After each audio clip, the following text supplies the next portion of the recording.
So you already know I'm excited. I hope you are all equally excited. Here's a little bit about Sean. Sean Earl enjoys an active career as an administrator, performer, and educator. Currently, we know him as the CEO of Sistema Toronto.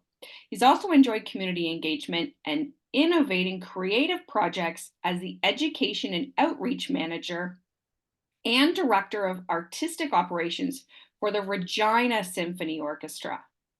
As a clarinetist, he has performed throughout Canada, the US, Europe, and Australia as a chamber musician and enjoyed collaborations with notable ensembles, including Ecosono Ensemble. He's featured on two of their recordings, Glacier Music and The Ceiling Floats Away, Albemarle Ensemble, Aventa Ensemble, Novo Ensemble, Cascadia Reed Quintet, and the Lafayette String Quartet.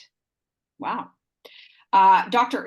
Earl was a founding member of the Vancouver Clarinet Trio, Trio Dolce, and Farelle Ensemble. As an orchestral musician, Dr. Earl has performed with the Charlottesville Symphony, Vancouver Symphony Orchestra, Okanagan Symphony, Victoria Symphony, Vancouver Island Symphony, Regina Symphony Orchestra, and Vancouver Metropolitan Orchestra.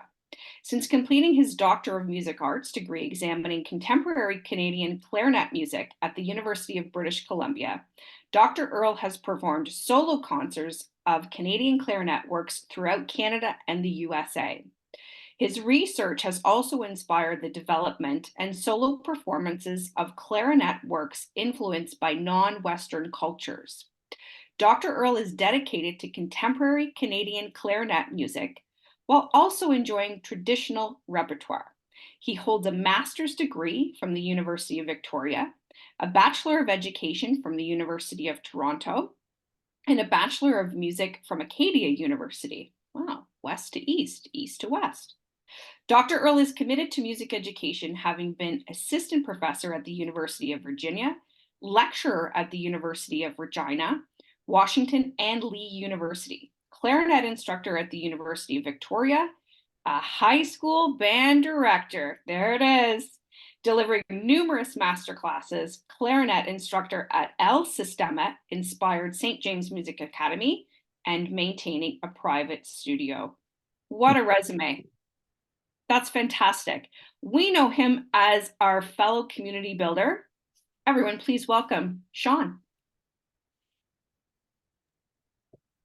Thank you so much. I didn't realize you're going to read my whole bio.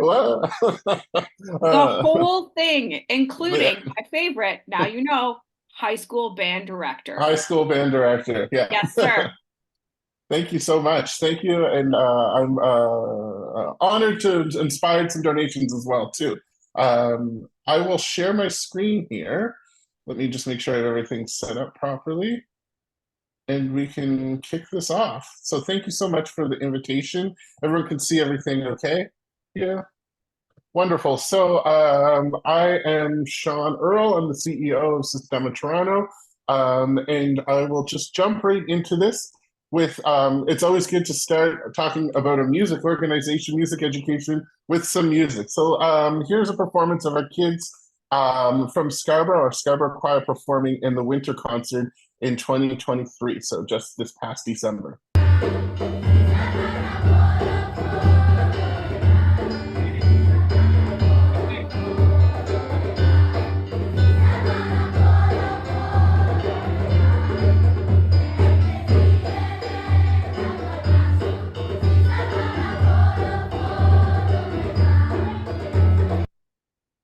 So you can even see me dancing a little bit in the background there as well too. So an uplifting song just to kind of kick this off and really kind of frame the work that we do here at Sistema Toronto. So I'd like to take a moment to outline just our mission and values here at Sistema Toronto, which the Kiwanis Club of Toronto's support has helped us further considerably, and we're very grateful. So our mission, Sistema Toronto, is an intensive social program transforming the lives of children through ensemble-based music, and our vision through the global language of music, children grow to realize their full potential as engaged and responsible citizens. So today I'd like to share with you the work that we have done to further these goals over the past year with the support of the Kiwanis Club of Toronto. So where we were in spring 2023, so it's spring now, so a full year away, full year past.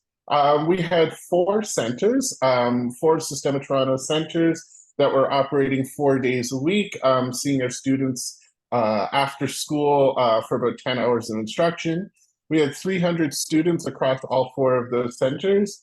We were offering music and movement, violin, viola, cello, bass, so of course orchestral strings, choir and percussion, as well as we had a high school honors program. So students that graduate from grade 8 and go into high school, we are engaging them, meeting weekly, but with inconsistent attendance from our students. And largely those rehearsals were mostly self-directed. So we're doing really good work, but you can see over the past year, we've enhanced that. So doing really good work, but really enhanced it even more. So over this past year, we have a much more robust honors program. So again, those students that graduate from our program move into high school, we're engaging them in a much more robust way. You'll notice before our program was orchestral strings, but to diversify the music that we can play and to offer another opportunity to our students, we began woodwinds. As well, we have new program extensions and new partners, so engaging students and young people throughout the Greater Toronto area in different ways and different intensities as well too. And additional intellectual and opportunities for our students, which you'll see in just a moment here. So I'll take you through these new initiatives and what they look like. So just to start with our honors program. So just to frame it again, Sistema Toronto has our core program that's 4 days a week. Those are students from senior kindergarten right through to grade 8. We see them 4 days a week after school. Start the day with a nutritious snack and then go into basically 2-hour-long periods of music. Once a student graduates from our program, they're invited to come back and join our honors program. So these are mostly high school students, and they come back weekly because obviously a high school student has many more different commitments, more homework, all that sort of thing. So their commitment, they typically come back at least once a week. They have full orchestra, so we bring high school students from all over our centers together to perform. We have weekly rehearsals, and smaller ensembles, sectionals, and chamber music. We have volunteer opportunities, so we like them to come back and work with our younger students.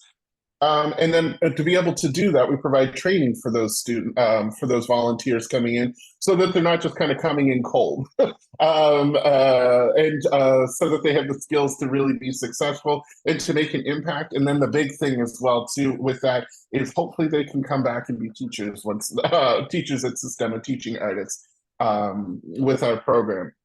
So I'd like to show you a short video of a performance we did on March 2nd in Scarborough. This was Scarborough Celebrates Women and Women Composers. So all the music was by women composers in this performance. And it features lead conductor Jennifer Tung. She's a really key piece to the advancement of our honors program, and I'll mention that just in a moment. We had about 135 students on stage. So this was a partnership with, so we had our honors students, in addition to University of Toronto Scarborough Open Orchestra students and MOA Collegiate Institute students as well. So all on this stage performing together. So let's just take a listen to that.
that just gives you a taste of what took place that day. Unfortunately, like I love a recording, but it just doesn't.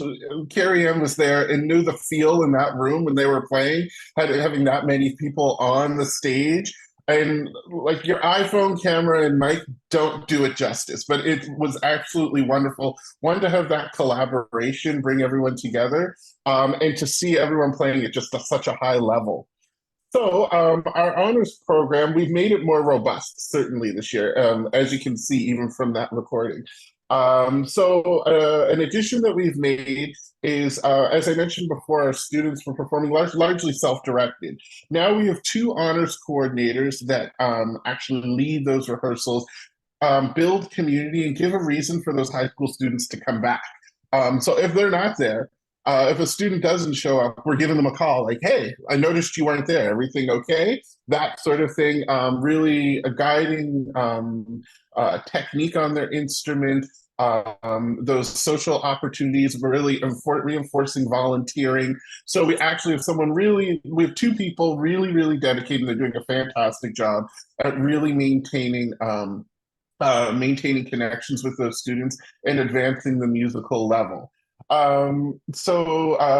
maintain that weekly structured rehearsals, but again, they're much more structured now that we have professional musicians leading them. A really exciting thing, which I mentioned, is we have a partnership with Women in Musical Leadership to have a dedicated conductor who you saw in that past video, and that was Jennifer Tung. She is a professional conductor. She is part of this program. There's a number of different artists that are part of this program, but she's in Toronto, so we're very lucky to work with her. She comes into the centers and rehearses with the students as well. We're going to have her at a number of events. She did professional development on conducting for our teachers, and she's like top tier conductor. She's doing conducting with like the Toronto Symphony, Vancouver Symphony Orchestra, Regina. I met her in Regina and I worked with Regina. And it's fantastic through this partnership with Women in Musical Leadership that we can have her come and really inspire our students and just elevate the whole program. Even because she's a professional conductor, she comes with a professional conductor attitude. So the students, they come into the room and it's like, oh, this is not school. This is a real world experience for them. We also have that orchestra, and that orchestra being elevated in those smaller ensembles. You saw that larger orchestra performance at Christmas. Each of the centers had a performance from the honor students in those winter performances as well, too, which we sort of didn't always have each year in the past. This year, we're doing an honors symposium as well, too, coming up in April. So Jennifer will be conducting there. We'll have the full day symposium. We're doing that at Sketch. All the students will come in. We'll have team building opportunities for those students, rehearsals, small sectionals.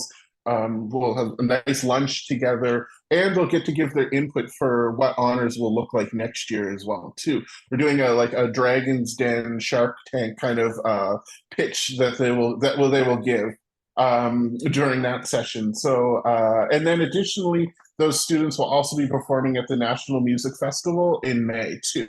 So our program went from, like, we were doing good stuff, but the essential thing to take away is that we've invested in those students and they've invested in us. They're coming much more regularly. We see from the students that that are still in the core program, haven't gone to honors, an interest in being part of that program, and interest in being honors and sticking with us. Even just a short, there's so many anecdotes I could give, but I was taking the honors students on the bus from Lambton Park to Parkdale, and we saw a student that wasn't with us. I was like, how come you're not with us? Where are you going? Like, we're all going. Why aren't you coming to rehearsal with us? Oh, she said something or other. So connected with her. The next rehearsal, she was there. So it's like, I don't know where she was going, but the next time she was in a positive space. So that's the work that we're doing with honors, and we're going to keep elevating that as well too. The next initiative that we've taken thanks to the Kiwanis Club of Toronto support is piloting woodwinds in our program. And here's a short performance from actually just this Monday.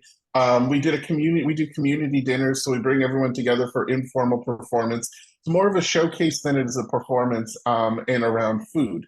The tall guy is their instructor playing along with them, not obviously our student. But one of these people have been playing since September. The other two started mid-January, and they're playing in harmony. So let me play this for you.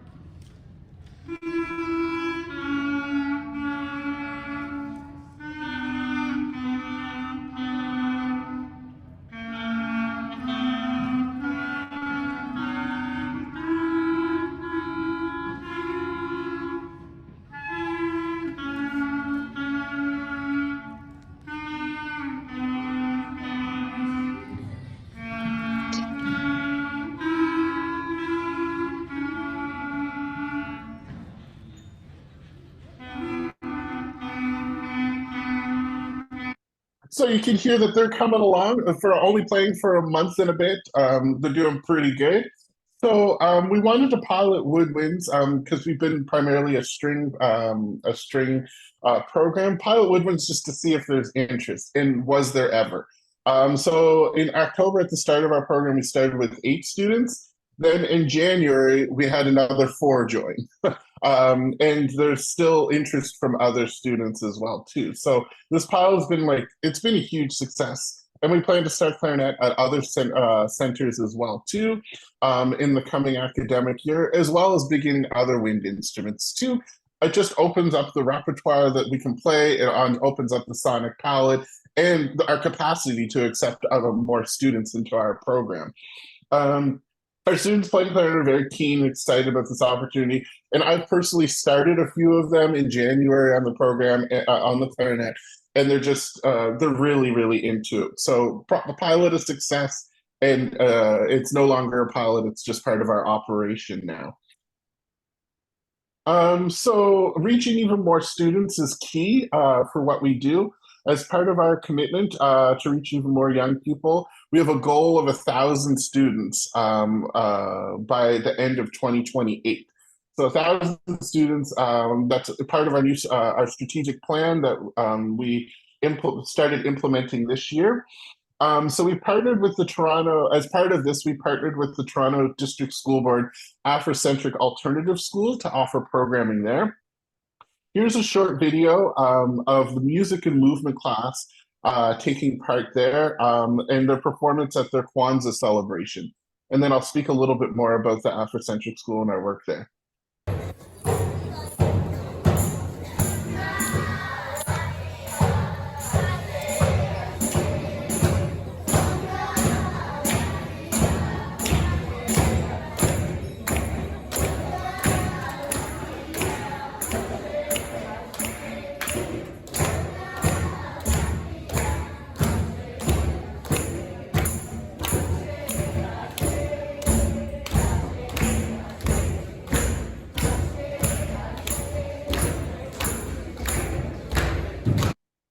So it's just a short performance by them. So just a little background of where we were. So this time last year, we were not working with those young people.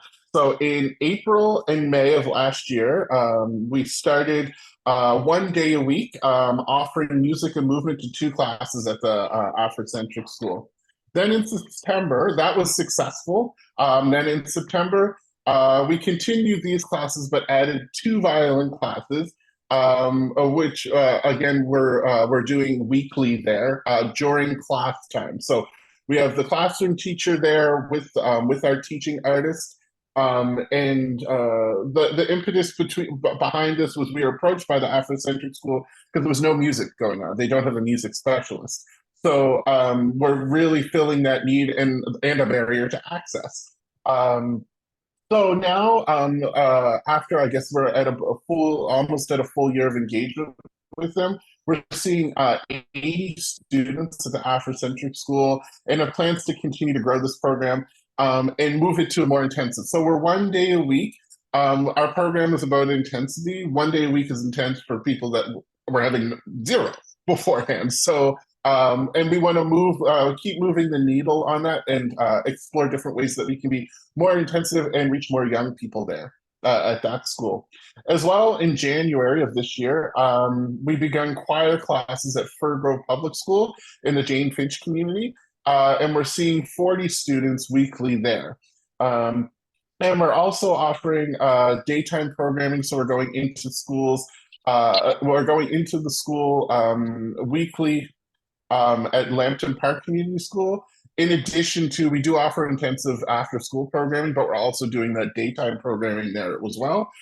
We had feedback from a number of people in the community that they like our program, but sometimes the 4 days a week is a bit maybe too much for the young person. So this helps to kind of bridge that gap a little bit, and then almost entice them into that after-school program as well too, with the great things that we're doing. Also, that's not it. We're piloting music and movement, just 4 sessions through a partnership with the York Woods Library and Jane and Finch in April and May. With all these initiatives in place, remember we started with 300. By the end of this year, we should reach about 500 students. So we're well along the way of our strategic plan to reach those 1,000 students. So as I mentioned, our goal with the daytime programming is to offer students that otherwise aren't receiving any music education, to explore the potential for starting after-school centers and other locations, and to meet the needs of the families who would like to be involved, but maybe our intensive program isn't, it is maybe a little too intensive for them.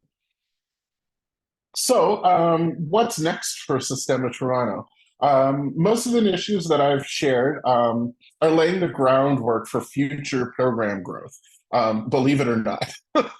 So there's pilots going on, there's engagements, but yeah, they're laying that groundwork for future engagement. So what that would look like for us and what our plans are is to have we have currently seen 5 schools, working in 5 schools in the Jane Finch community. Wouldn't it be great if we had a hub? Everyone could just come together into one area, into one location, and work together. So that's a goal for us, and what's hopefully next for us. It's finding space is a real challenge. So working on that. Daytime programming in Scarborough as well too.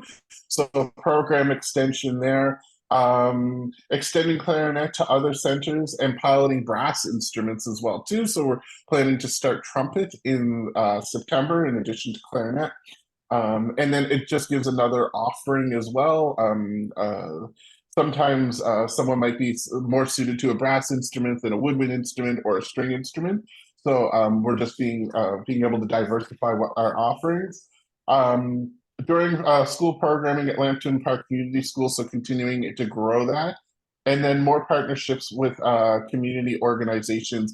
You might have seen that we're partnering with the Toronto Symphony Orchestra to offer fantastic programming, which is not just tickets to their concerts, but we actually have like their education coming after coming in and working with us, and guest artists, as well as possibilities of working with the Toronto Community Housing as well too, and offering programming there. So we've made good steps forward for like future development with Sistema Toronto. So I have one final video for you. I want to end on a musical note again as well too. So this is our senior students from Parkdale Junior Senior School at their community dinner that we had at the beginning of March. And just take a listen to their fantastic performance.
that's just a short sampling of their work there. Again, iPhone camera and mic don't do it justice for sure.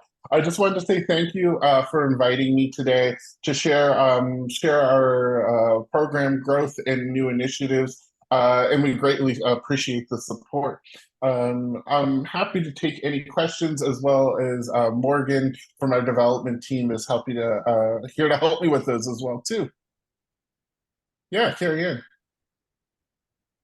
Well, I got this one in the chat, and yeah, Mhm. just to reiterate what Sean said, in the microphones and the cameras don't do it justice. You have to be there in person. It's absolutely an amazing experience. So the question that I have is, what are the parameters for the sites that you choose, and what's the criteria for the students who have access to your programming, if any? Certainly. So the criteria for the sites that we choose is interest. Interest is key, and then also a commitment from the school. So while we offer our program at no charge to the school or families, there is a commitment from the school to have an academic faculty on site for the full time of our program. They don't do anything unless there's like a huge emergency, but we have it pretty much locked down. But that's one of the requirements of us using the school space, as well as assistance with recruitment of students and assessing families that are participating in the program. So, and that kind of goes to the second part of that question. Students that enter need to be they need to be attending the school where our program is running. And that's why I would kind of like that Jane Finch hub. So we could, even if you don't go to one of those schools, you can still come to our program. As well too, we seek recommendations from the principals in the school community, and we also we don't do a direct needs assessment, but we do look at income, ask people to identify income, and we're looking for students that need our program and that would have barriers to access. Great. Thank you, Sean. I see Art has his hand up. Art, go ahead with your question.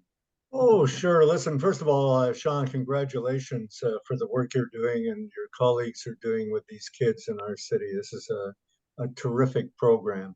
A couple of questions I have is, first of all, how does it dovetail with school programs? I certainly remember from my days in high school, back in ancient times, that school bands and school orchestras were quite common. Now I know you're also got primary school kids, but how do you dovetail with the school programs? And secondly, do you provide the instruments, and do they get to take the instruments home and practice with them, even those big ones? Yes, certainly. So I'll start with the latter. All students get instruments. They can take them home and practice. They have an instrument assigned to them. And we provide, again, everything at no cost. So we provide those instruments, sheet music, their snack at the beginning of the day at no cost. And it's typically when your teacher thinks you're ready to take it home and you know how to handle it properly and safely, and not and there's normally a few rules, like this is your instrument. It's like your toothbrush. You're not going to share it with your brother and sister. It's for you to use. You can show them and you can play for them. Those sort of things to make sure we're keeping the instruments safe and taking care of it. In the first part of your question, we're specifically seeking out schools that school communities that don't have music taking place for the most part. There might be I know at Lambton Park they do have a music teacher, but is not seeing the full school. At the Afrocentric school, they don't have a music teacher at all. There is no band. There's no band or orchestra at any of our schools other than Sistema. So we're specifically seeking those places where there is a barrier to access, or it's not going on, because we don't want to be redundant. And oftentimes, if that would happen, being a high school band teachers are territorial. So if another program kind of came in that was duplicating what they were doing, it would probably butt heads a little bit. And and there might not be as much of a need for a program like ours in a school like that. So we're looking at the Learning Opportunity Index through the Toronto District School Board to see which schools have less opportunity access to opportunity. Most of our schools, I believe there's about maybe 500 schools on there. Ours are within the top 100, most of them being like 1, 2, 3, 1, 2, 3 with the least opportunity access to opportunity. So yeah, we're really doing our homework and making sure we're invited to the school. We're not just kind of coming in, and it needs to be in consultation with the principal and the teachers to make sure that because we don't ask for a lot, but what we need, we're basically asking for a faculty member to stay after school till 6 every day for 4 days a week. Which is a big ask, so there needs to be kind of that impetus on their part to meet those needs on our end. Thank you. Thank you. Yeah, thank you. Fantastic. Any other questions? Let me just check the chat here. If you do have a question for Sean, you can drop it into the chat here quickly. I have a quick question.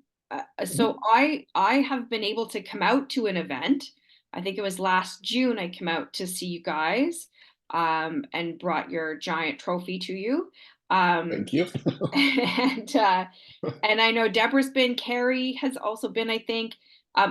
What other opportunities would there be to have Kiwanians just come out and check it out? Because as we've all agreed, you know, your iPhone doesn't do it justice. Even your recordings today are great, but to see these kids and really how excited they are sitting on the sidelines before they get all lined up to make their performance.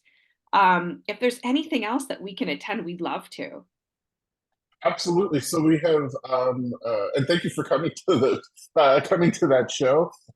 We have basically concert weeks, we call them. So in the winter in December and in June at the end of the school year, we have concerts at all 4 of our centers. So I'm literally at 4 concerts pretty much every evening that week. I'm at a concert. And I can extend that invitation. I'll pass that along to you. Maybe you, Carrie and Andrea, you can pass on to your members as well, and are welcome to attend. As well too, if we'd like to coordinate, a concert day is a little different than an actual program day. So if there's interest, maybe we could have a few people. We could do a tour of a program day as well too. If there's interest on your end, I'd be more than happy to kind of take you through at whatever center is most convenient, and you can see the program, how it runs on a typical day, not a concert day. Sure. I'd say both if you had opportunities for both. Absolutely. We'd certainly like to get more Kiwanians out and to check out the program. Certainly, we'd love that. Yeah. Let's connect on that. It's just the coordination and the time, that sort of thing. Sure. Yeah. And stay close to us about your partnerships with TSO and TCHC, because Kiwanis also has relationships there as well. Okay. Yeah. TSO has actually been a grant recipient of Kiwanis for a couple of years in a row. I think it was their young orchestra, their youth orchestra, program. And we certainly have relationships there. Would be fun to see possibly like some Kiwanis, TSO, Sistema collaboration. Could be absolutely. If there are no other questions for Sean. Last question for go ahead, Carrie. Also from a direct message from my chat. Just and I told you, Sean, this question was coming. How did you guys structure, what did you do differently for applying for your Community Impact Award? I have people asking basically, what's your secret sauce? So Sean, what did you guys do, or how did you structure your community impact application different from, say, your regular grant application? Certainly. So Jordana, our director of development, she spearheaded that application. She's fantastic at taking my crazy ideas and making them palatable for other people. She unfortunately couldn't be here, but her biggest advice is to apply for funding that you need, rather than trying to match the program to the grant. So really apply for what you need. And for our work, we had just come off our strategic planning, so we had big plans. We had big plans upon starting this grant process. So it was a lot of her picking my brain about, okay, what's the future going to look like? Also, I had been in the, we had a leadership change as well too. So I came into this role when we were applying for this. It was me coming in with fresh ideas as well too. Or maybe not fresh, but new ideas as well too. And some of them quite different than what we've done before, or even that were met with a little resistance. Winds here was met with resistance for sure. Was certainly met with resistance, but coming in with different ideas and moving forward with them, as well as structuring structuring the grant for the biggest impact, and especially make a splash at the beginning, and seeing how that can the longevity of that project. So it's not just one kind of idea, but it's one idea that's going to kind of springboard and have longevity to reach a lot of young people, or a lot of people, make positive change. Morgan's also on the call from our development team. Do you have anything to add there as well? I think Jordana definitely like reached on a lot of points in the notes that she had sent you. I think also as well, it's with the structures, like you can also tell a bit of your story and the reason why and what you're really aiming for. So of course it's not necessarily going towards the personal direction, but just enough for, like LaShawn has mentioned, like the showing that impact like right from the get-go. That really does help to spearhead the remainder of the application as you go along. That's great advice. And I will say for the Sistema group and anybody else who's on here today who's applying for a grant, the way in which you steward, very much a fundraising word, the way in which you steward Kiwanis as a donor and a partner is very important to us. So Sean, Jordana, Morgan, you guys have all done a great job to keep in touch with us. Let us know how things are going. Invite us to a concert. If there's anything that we can do in a volunteer capacity, do you need some Kiwanians to come and set up for a concert? Do you need Kiwanians to come and tear down? Don't forget, Kiwanis is a fellowship group, right? And we like to volunteer in the community. So any opportunity that we can get to get our fellow Kiwanians together to help out a charity that's serving children and youth, we want to do it. So that's sort of an additional secret sauce to grant applications for sure. Okay, I will say thank you, thank you. I look forward to being invited to your next concert, and I will bring Kiwanians with me. I may bring my son again because he was thrilled. He had a great time. So thank you for that. Carrie, do you want me to highlight just a couple of things we have up and coming? Yes, please. Okay, reading off of my side screen. We have our next virtual lunch, April the 10th, with Vice Governor candidate DLGE Christine King. We have, I believe it's a members lunch, virtual, April 24th. We're going to get some committee updates. We have, oh, very important, the Kiwanis grants close on April the 8th. A big night for us, June the 7th, is our cocktail royale. This year, it is Nashville Nights. Oh, Carrie, right on cue. Well done. And the tickets are live for that now. So please, if anyone's interested, go and purchase your ticket. The format will be similar to previous years. We're going to have some fellowship. We're going to have some fun. We're going to have a great band. The Rob Watts Band will be playing. And we are also going to make the announcement for the 2024 Community Impact Award winner. And we will once again share that giant trophy with one of our community members. September 11th is our golf day.